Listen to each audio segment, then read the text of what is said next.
Legislative issues. HB 5118, that is the bill that was heard in public hearing just recently that would provide Class 1 authorization, reclassification of the Mid-Con power to Class 1 renewable power. If we look back, how did the power price degrade so quickly? Let's just look back at a little bit of recent history. Back in the fall of 2010, we concluded our communications with the towns about what they wanted to see in the new contracts, and we rolled out the Tier 1, 2, and 3 MSAs. Set up a one-year deadline for January of our initial deadline was June 1st, 2011. There were some additional comments and requests by many of our communities that caused us to push and delay the deadline a few times. We would have preferred to have all of our tons signed up so that we could go to the market of electrical power buyers and say, we've got all the fuel we need to fill up the plant, give us a bid. We had hoped to do that in the summer of 2011. For whatever reason, the towns were not able to perform on that level, and we were not able to get the plant commitments. In fact, we still don't have the plant commitments to fill up the plant. And while all that was happening, this is what was happening to gas prices. And gas prices determine power prices. So in September of 2011, the board delinked MSW and recyclables. Shortly after, approved recycling opt-out, all at the request of the towns. That encouraged other towns to sign contracts, and we were getting closer to a situation where we felt comfortable going out to bid. All of this while, we were watching power prices decline, unfortunately. Our new deadline was 12/31/2011, which is where the deadline is now. And we went out to bid with our power on January 19th. The bid we got was enormously disappointing. Just months before, we were seeing prices of 5.5 cents. We had a number of different options. We chose the shortest term available, one-year contract. So we'll be able to do this again this summer and hopefully see a much higher price. In any case, in November 15th, the existing MSAs expire. All the bonds are retired, and the new MSAs take effect the next day. The new MSAs will have that 3.5 cent price. So instead of 8 cents for power, we're going to get 3.5 cents. The state of Maryland has recently done exactly what we're asking Connecticut to do. It reclassified its waste as eligible to be Class 1 power. And we're hoping that our legislature does the same, or finds some other means of ensuring renewable energy stays, trash to energy renewable power stays in our future.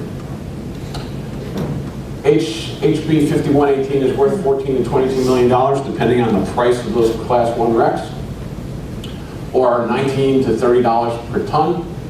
It ensures continuation of the facility as a publicly owned facility to take care of your garbage. In the absence of that, we'll likely see an increase in prices because a significant portion of capacity will be disappearing from Connecticut. A couple other bills to mention: SB 265, tax on waste exported out of state. Very supportive of the solid waste management plan. We should not be discouraging in-state disposal of our waste by rewarding people for bringing it out of state.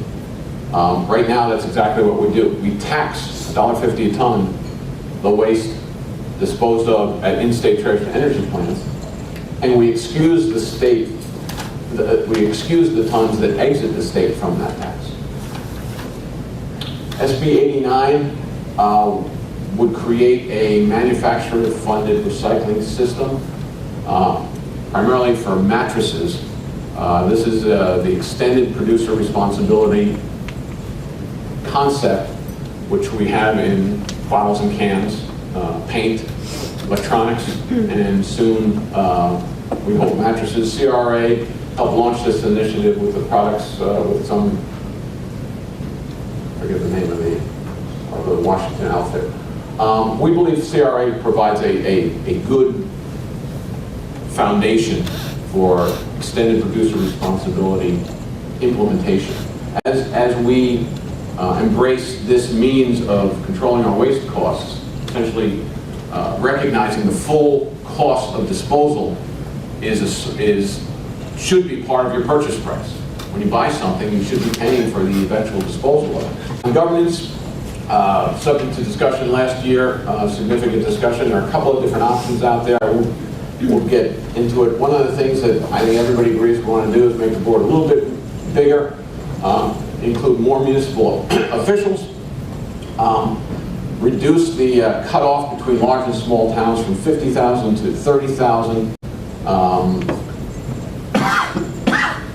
There's another bill that was raised in a different committee, which is almost identical to the bill that was raised last year and didn't get passed.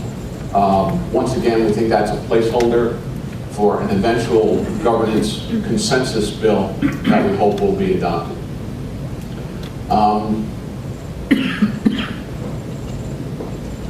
Finally, the governor created a working group to look at solid waste issues, primarily to try and examine where we go from, as we have this new opportunity to move from the old generation that we decided on 25, 30 years ago. Good decision, close landfills, move to trash to energy, a well-considered and from a historical basis, a well-chosen strategy. Where do we go next? And the key is going to be starting to treat our waste as a resource, as a material available to be reused or recycled. And the working group is going to focus on that. And I expect the working group will also address the governance of the CRA. This is probably why I believe all of those bills will probably get kicked down the road a bit and considered next year. We're still pushing and hoping that the legislature addresses the governance issue because we think it's important enough to handle alone, but I expect that there will be a lot of pressure to wait and see what this working committee comes up with in terms of recommendations. 5118 is the REC bill, the renewable power bill. We encourage you to call your legislature, CCM, and cost about that. Everybody is frankly on board with it. It's a hard ask because the environmental community sees the Class 1 renewable energy credit as incentive to build solar and wind. They forget it also builds fuel cells and landfill methane recovery and other things, but they see it as solar and wind. They want to see windmills and solar panels. And allowing it to benefit trash to energy is not a popular position.